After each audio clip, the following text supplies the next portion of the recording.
بس انت طمعت. انا طمعت. هي دي النقطه. ضحك عليا الناس. ضحك عليا ان انا طمعت.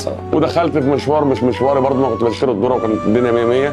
بس انا طمعت مثلا، قلت اعمل كام مليون، ال 200 مليون هيعملوا 200 مليون تاني، فرصه وبتاع. ده اللي حصل معايا، فربنا ليه حكمه. ندمان انت. جمله مهمه جدا في تصحيح الصبح، قلت لي يعز من يشاء ويذل من يشاء. هو ربنا ليه حكمه.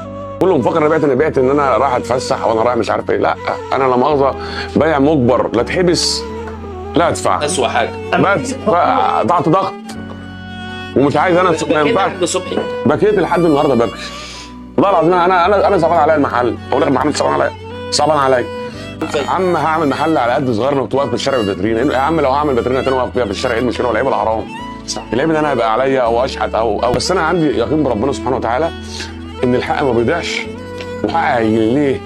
انا مقتنع بربنا سبحانه وتعالى ان انا فلوسي حلال. ما ظلمتش حد زي ما الناس بتدعي يقول لك ظلم حد او بعيد حساباته. لا، الحق ما بيضيعش. الحق طول ما وراه مطالب والله العظيم ما بيضيع. البحر بيحب الزياده، بس برضه ما ننساش ان الطمع الزائد يفقدك كل ما تملك.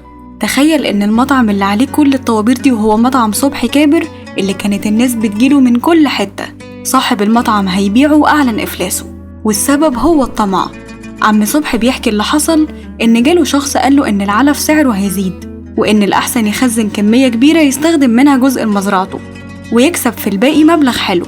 وفعلا قرر يجمع كل اللي حيلته، ده حتى كمان دهب زوجته.